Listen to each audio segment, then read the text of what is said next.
Hello, welcome to Good Work Now. Today we're going to talk about toxic coworkers. This issue of toxic work environments or toxic behavior, toxic coworkers is very important, and it distracts from productivity and morale.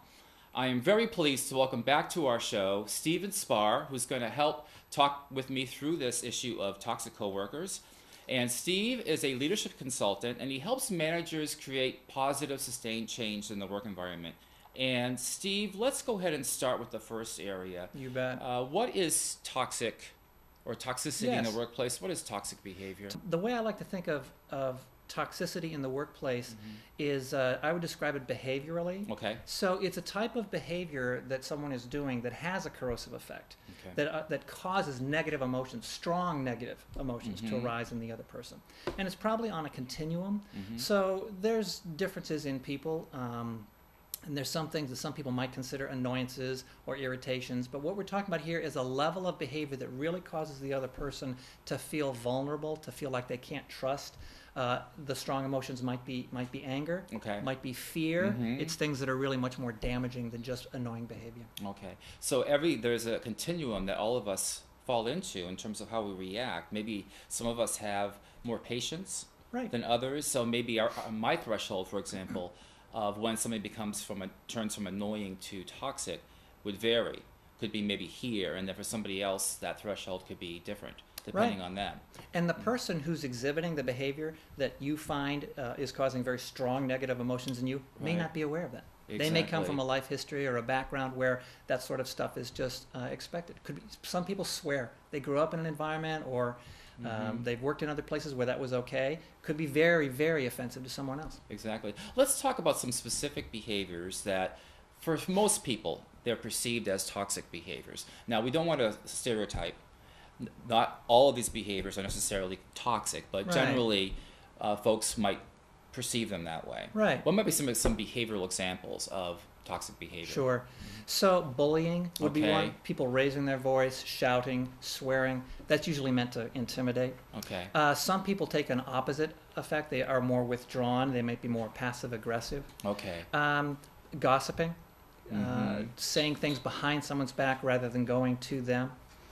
Taking credit for work that someone else does, but always wanting to be the person who shines.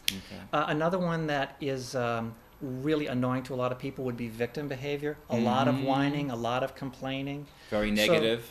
Very negative. Just being a negative person in general.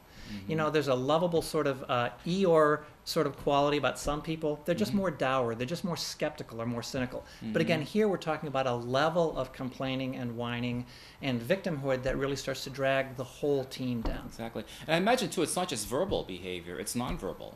Correct. As well. Absolutely. So bullying, for example, sometimes a person that stands in a certain way with maybe a scowl on their face. Meant to intimidate.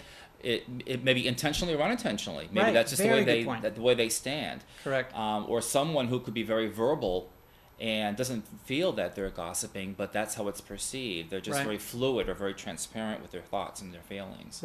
So there's that dimension of it as well. But I think good performance goes hand in hand with you feeling good about your work environment. When you're not feeling vulnerable, when you're not feeling like you have to be on your guard or reserved all or most of the time, when you're not that way, you're much more free to be creative, to share information, to have a lot of give and take with your coworkers. If there is someone or several people in your workplace that make that less likely, then you're going to shrink back. So both of these twin aims, feeling good about your work environment and being able to do your job well, are hindered. Exactly. So this issue of toxicity in the environment is very important for the bottom line.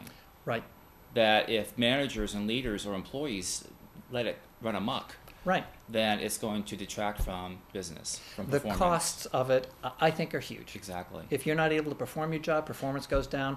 But really more importantly, you go home each night feeling that way, and the cost of that emotionally is huge. Exactly. I was just thinking about that. You bring that baggage back home. Good point. And so you give it a lot of airtime with your partner, spouse, whatever, and then you're bringing that toxicity back home. It's secondhand toxicity. Yes, exactly. So now that we have a sense of what it is and why it's important to address, let's go ahead and talk about some strategies that folks can use to address this issue. And let's start with perception and your Sure. thoughts around, because I think that's fundamental, that how human beings perceive Right. other behavior in the environment. So what are your thoughts about perception? Right.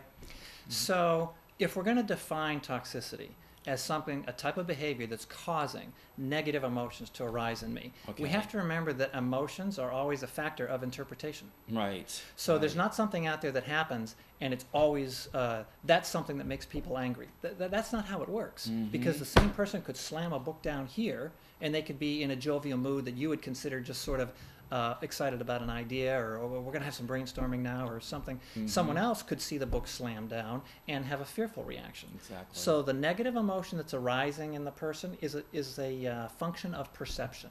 And all of us have different perceptions of the world. We grew up with different life history. We grew up in different families. We have different families of origin, different backgrounds, different work experience, different life experience that cause us to view things differently. You have 4 steps that you recommend on having that assertive conversation. Let's say that that you perceive me Right. as gossiping. More specifically, you perceive me as saying bad things about you to other colleagues behind your back. So Okay. I have somehow gotten news that you've been saying things in Right. the workplace about me. Exactly. I'm going to assume these are negative things. Yes. that you're saying. Okay. Right. All right. Right. So how would you approach me in that situation? Right. Yeah. Right. So let me give you an example of how Okay. I might say it, and then we'll go back and see how it applies with the 4 steps. Okay. And So, Brian, do you have a minute? Sure. There's something I want to talk to you about. I Okay. want to check something out because I've heard some stuff, and it's affecting me, and I want to talk to you okay. about it. I have heard from several other people that you have been criticizing the reports that come out of my office. That my staff, you say that the words I've heard is that they're garbage and that they're always late. So I wanted to check with you and see, first of all, is that the sort of language you've been using? I don't think I use those words, but I was concerned about the reports being late. Okay. Yeah. Well, yeah. if to tell you you- the truth, I was concerned, Steve, that the reports were late. Are some of my staff giving you late reports? Yeah, it happened a couple times. Yeah. Okay. Mhm. I want us to be able to address that because Okay, that's something I okay. don't want my staff doing. But when I heard about it from other people, it had an effect on me, Oh, which was to feel like my work was not being respected and that you couldn't come to me. Okay. Is there anything I'm doing that is making it so that you can't bring these complaints to me directly? Well, I tried calling once and didn't get an answer on your phone, so. Well, I want to make a commitment that Okay. If you'll bring the complaints directly to me, that's what I would like for you to have. Okay. I will address them very quickly. Okay. Well, gee, I'm sorry, Steve, that you felt this way, and I can honor that commitment. And Okay. so, what's the best way of us getting in touch with each other in the future? I'm usually by my phone, usually call. Okay. Okay. So I will try more than once to Okay. call. Okay. Now, that one came out very nice Right, because you right. were able to role play that in a way that made it end with a very nice ending. I own the reaction. I don't put any label on you. I say, it's having this effect on me. Right. And so what you've done is you changed a potentially negative cycle, and you nipped it in the bud. You kind of That's the hope. You take the power out of it. And you can't control, that sphere of influence. All I can control is how I act, which is to try to come to you non-defensively. I can't control how you act.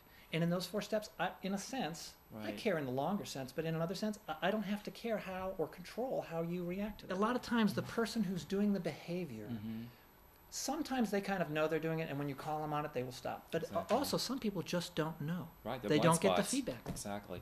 And I think that could be a real gesture of trust. When someone, like that olive branch kind of thing, when someone's reaching out like that and, Right. and opening themselves up a little bit to vulnerability, then that could actually be a trust deposit, if you will, That's into a that great relationship. point. Steve, I want to thank you so much for being on the show. And until next time, keep up the good work, and thank you for watching.